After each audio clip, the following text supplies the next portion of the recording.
ವಿಕ್ರಾಂತ್ ಅವರೇ, ನಾನು ನಿಮ್ಮ ಹತ್ರ ಮಾತಾಡ್ಬೇಕು, ಬನ್ನಿ.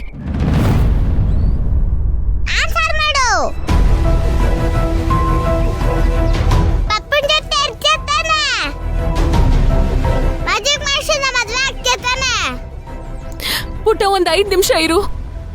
ಓ, ತೇಜ ಪಪ್ಪಂಗೆ ಕನ್ವಿನ್ಸ್ ಮಾಡ್ಕೊಂಡು ಬರ್ತೀಯಾ? Okay okay, done. ಬನ್ನಿ.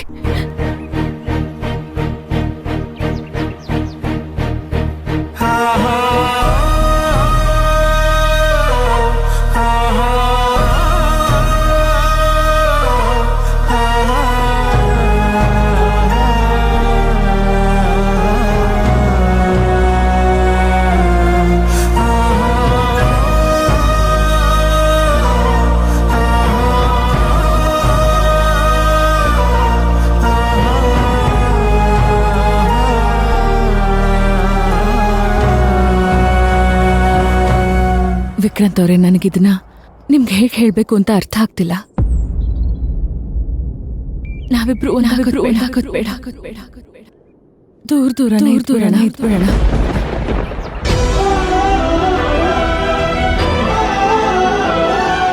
ಯಾಕೆ ನಾವಿಬ್ರು ದೂರ ಇರಬೇಕು? ಯಾಕಂದ್ರೆ ನಾವಿಬ್ರು ಒಂದಾದ್ರೆ ಮಗು ಮೇಲೆ ತ್ರಿವಿಕ್ರಮ್ಗೆ ಪೂರ್ತಿ ರೈಟ್ಸ್ ಹೋಗ್ಬಿಡುತ್ತೆ. ಅವನನ್ನು ನನ್ನಿಂದ ಕಿತ್ಕೋತಾನೆ. ಪಲ್ಲವಿಯವರೇ, ಆ ಥರ ಎಲ್ಲ ಏನೂ ಆಗೋದಿಲ್ಲ.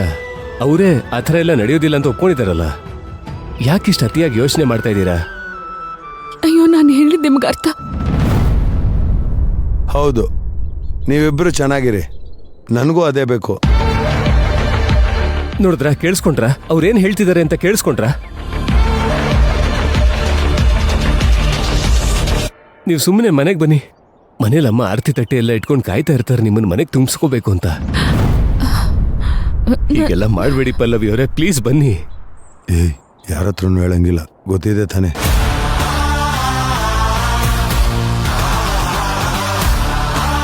ಅಯ್ಯೋ, ಇವನ ಉದ್ದೇಶಗಳು ನಿಮ್ಗೆ ಅರ್ಥ ಆಗ್ತಿಲ್ಲ ವಿಕ್ರಾಂತ್.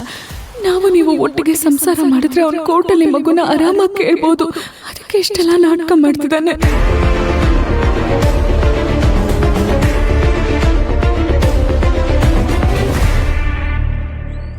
ಪಲ್ಲವಿ, ನೀವು ಹೋಗಿ, ನಾನು ಅಣ್ಣನ ಕರ್ಕೊಂಡ್ಬರ್ತೀನಿ.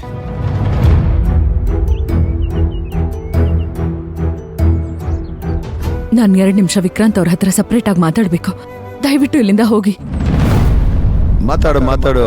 ಎಷ್ಟು ಮಾತಾಡಿದ್ರು ಏನು ಯೂಸ್ ಇಲ್ಲ. ನೀನ್ ಆಲ್ರೆಡಿ ಟ್ರ್ಯಾಪಲ್ಲಿ ಸಿಕ್ಕಾಕೊಂಡಾಯ್ತು. ಆಯ್ತು.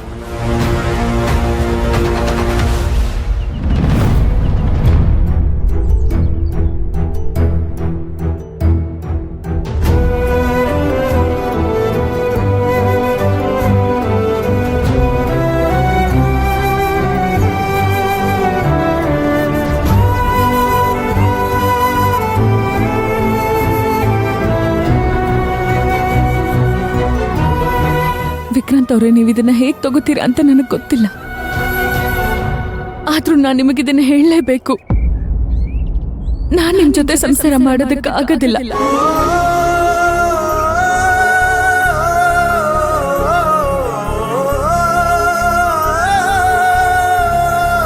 ನಿಮ್ಮನ್ನ ನಾನು ಗಂಡ ಅಂತ ಒಪ್ಕೊಳ್ಳೋದಕ್ಕೂ ಆಗಲ್ಲ. ದಯವಿಟ್ಟು ನನ್ನ ಕ್ಷಮಿಸಿ.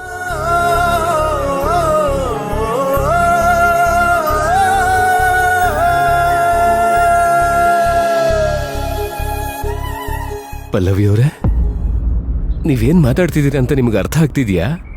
ಈಗ ಆಲ್ರೆಡಿ ತಾಳಿ ಕಟ್ಟಾಗಿದೆ.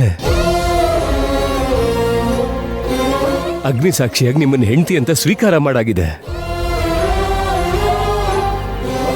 ಈಗ ನೀವು ನನಗ್ ಬೇಡ, ಸಂಸಾರ ಮಾಡಕ್ಕಾಗಲ್ಲ ಅಂದ್ರೆ ಏನರ್ಥ? ಯಾಕೆ ಏನು ಅಂತ ಏನೂ ಕೇಳಬೇಡಿ ಪ್ಲೀಸ್. ಇವಾಗ ಯಾವುದನ್ನು ಹೇಳೋ ಪರಿಸ್ಥಿತಿ ನಾನಿಲ್ಲ. ದಯವಿಟ್ಟು ಅರ್ಥ ಮಾಡ್ಕೊಳ್ಳಿ. ನಿಂತ್ಕೊಳ್ಳಿ ಪಲ್ಲವಿಯವರೇ. ಏನ್ ಆಟ ಆಡ್ತಾ ಇದ್ದೀರಾ ನೀವು? ಮದುವೆ ಅಂದ್ರೆ ಮಕ್ಕಳಾಟ ಅನ್ಕೊಂಡಿದ್ದೀರಾ? ಬೇಕು ಅಂತ ಆಗೋದಕ್ಕೆ, ಬೇಡ ಅಂದಾಗ ಬಿಡೋದಕ್ಕೆ. ದಯವಿಟ್ಟು ನನ್ನ ಪರಿಸ್ಥಿತಿನ ಅರ್ಥ ಮಾಡ್ಕೊಳ್ಳಿ ವಿಕ್ರಾಂತ್ ಅವ್ರೆ. ನನ್ನ ಪಾಡಿಗೆ ನನ್ನನ್ನು ಬಿಟ್ಬಿಡಿ. ಏನ್ ಪರಿಸ್ಥಿತಿ ನಿಮ್ದು? ಅದನ್ನ ನಾನು ಇವಾಗ ಹೇಳೋದಕ್ಕಾಗಲ್ಲ. ದಯವಿಟ್ಟು ನನ್ನ ಬಿಟ್ಬಿಡಿ. ನಿಂಪಾಡಿಗೆ ನಿಮ್ಮನ್ನ ಹಾಗೆಲ್ಲ ಬಿಡಕ್ ಆಗೋದಿಲ್ಲ ಪಲ್ಲವಿ ಅವರೇ. ನಾನ್ ನಿಮ್ಮನ್ನ ಮದುವೆ ಆಗಿರೋದು ನಿಮ್ ಜೊತೆ ಸಂಸಾರ ಮಾಡ್ಬೇಕು ಅಂತ. ಅದೇ ಜನ್ಮದಲ್ಲಿ ಸಾಧ್ಯ ಇಲ್ಲ ವಿಕ್ರಾಂತ್ ಅವರೇ. ಅದೇ ಯಾಕೆ ಸಾಧ್ಯ ಇಲ್ಲ ಅಂತ? ಯಾಕಂದ್ರೆ ಅನು ನಿಮ್ಮನ್ನ ತಂದೆ ಅಂತ ಒಪ್ಕೊಂತಿಲ್ಲ. ನಾನು ನಿಮ್ಮ ಮದ್ವೆಗೆ ಒಪ್ಪಿದ್ದೆ ಅನು ನಿಮ್ಮನ್ನ ಇಷ್ಟಪಟ್ಲು ಅಂತ. ಅನು ಯಾವಾಗ್ಲೂ ಅಪ್ಪನ ಪ್ರೀತಿ ಬೇಕು ಅಂತ ಹಂಬಲಿಸ್ತಿದ್ಲು. ಅವಳು ನಿಮ್ಮನ್ನ ತಂದೆ ಅನ್ಕೊಂಡಿದ್ದಾಳೆ ಅಂತ ನಾನು ತಪ್ಪು ತಿಳ್ಕೊಂಡಿದ್ದೆ.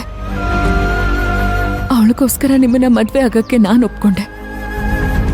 ಇವಾಗ ಯಾವುದೇ ಕಾರಣಕ್ಕೂ ನಿಮ್ಮನ್ನ ಅವಳು ಅಪ್ಪ ಅಂತ ಒಪ್ಕೊಳ್ಳಲ್ಲ ಅಂತಿದ್ದಾಳೆ. ಹಾಗಂತ ನನ್ನ ಬಿಟ್ಬಿಡ್ತೀರಾ? ನಿಮಗ್ ನನ್ ಮೇಲೆ ಯಾವುದೇ ತರದ ಫೀಲಿಂಗ್ಸ್ ಇರಲಿಲ್ವಾ ಪಲ್ಲವಿ ಅವರೇ?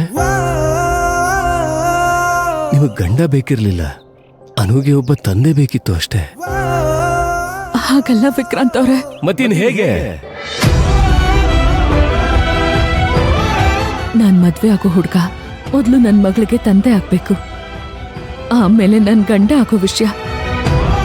ನನಗಿದೆಲ್ಲದಕ್ಕಿಂತ ಅನುನೇ ಮುಖ್ಯ. ನಾನು ನಿಮ್ಮ ಮನೆಗೆ ಬರಲ್ಲ ಅಂತ ಸುಲೋಚನಾ ಅಮ್ಮಂಗೆ ಹೇಳ್ಬಿಡಿ. ಅಂದ್ರೆ ನಿಮಗೆ ನನ್ ಮೇಲೆ ಇಷ್ಟ ದಿನ ಇದ್ದಿದ್ದ ಭಾವನೆಗಳೆಲ್ಲಾನು ಸುಳ್ಳ? ನನ್ನನ್ನು ಪ್ರೀತಿಸಿದ್ದು ಸುಳ್ಳ? ನಾನ್ ನಿಮ್ ಜೀವನದಲ್ಲಿ ಬಂದ್ಮೇಲೆ ನಿಮ್ ಜೀವನನೇ ಬದಲಾಯಿತು ಅಂತ ಹೇಳಿದ್ರಲ್ಲ ಪಲ್ಲವಿ ಅವರೇ, ಅದು ಸುಳ್ಳ?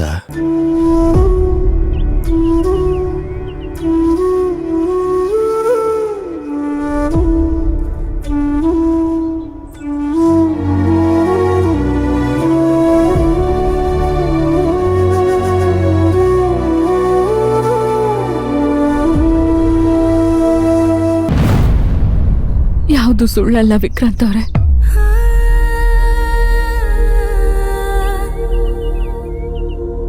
ನಿಮ್ಗೆ ಭಾವನೆಗಳೇ ಇಲ್ಲ ಅಲ್ವಾ? ಇನ್ನೊಬ್ರ ಜೀವನನ ಎಷ್ಟು ಈಸಿಯಾಗಿ ತಗೋತೀರಾ? ವಿಕ್ರಾಂತ್ ಅವರೇ, ಯಾಕೆ ನನ್ನ ಮಾತನ್ನ ಅರ್ಥ ಮಾಡ್ಕೋತಿಲ್ಲ? ನನಗಲ್ಲ ಪಲ್ಲವಿಯವರೇ ಅರ್ಥ ಆಗ್ದಿರೋದು, ನೀವು ತುಂಬಾನೇ ಸ್ವಾರ್ಥಿ. ನಿಮಗೆ ಭಾವನೆಗಳೇ ಇಲ್ಲ. ನಿಮ್ದು ವ್ಯಾವಹಾರಿಕ ಮನಸ್ಥಿತಿ. ಎಷ್ಟೇ ಆದ್ರೂ ಡಿಸಿ ಅಲ್ವಾ? ನೀವು ಡಿಸಿನೇ ಅಲ್ವಾ? ಆದ್ರೆ ನನಗೆ ನಿಮ್ ತರ ಮನಸ್ಥಿತಿ ಇಲ್ಲ. ಭಾವನೆಗಳಿಗೆ ಬೆಲೆ ಕೊಡ್ತೀನಿ. ಆದ್ರೆ ನೀವು ಅದೇ ಭಾವನೆಗಳಿಂದ ನನ್ನ ಹೊರಗಿಡ್ತಾ ಇದ್ದೀರಾ. ಎಲ್ಲ ಬಿಸ್ನೆಸ್ ಡೀಲ್ ತರ ಆಗೋಗಿದೆ ಅಲ್ವಾ ನಿಮ್ಗೆ? ಏನೇನೋ ಹೇಳ್ಬಿಡಿ ವಿಕ್ರಾಂತ್ ಅವರೇ, ಆತರ ಎಲ್ಲ ಏನೂ ಇಲ್ಲ. ನನ್ ಮಗಳು ಒಪ್ತಿಲ್ಲ, ಅದು ಒಂದೇ ಕಾರಣ. ಅದು ಬಿಟ್ರೆ ನನಗೂ ನಿಮ್ಮೇಲೆ ಭಾವನೆಗಳಿದೆ. ಎಷ್ಟು ಸಿಂಪಲ್ ಆಗಿ ಹೇಳ್ಬಿಟ್ರಿ ಅಲ್ವಾ? ಅನುಗೆ ಒಬ್ಬ ತಂದೆ ಬೇಕಿತ್ತಂತೆ, ಅದಕ್ಕೆ ನಾನು ಇಷ್ಟ ಅದೇ ನನ್ನ ಮದುವೆ ಆದ್ರಿ.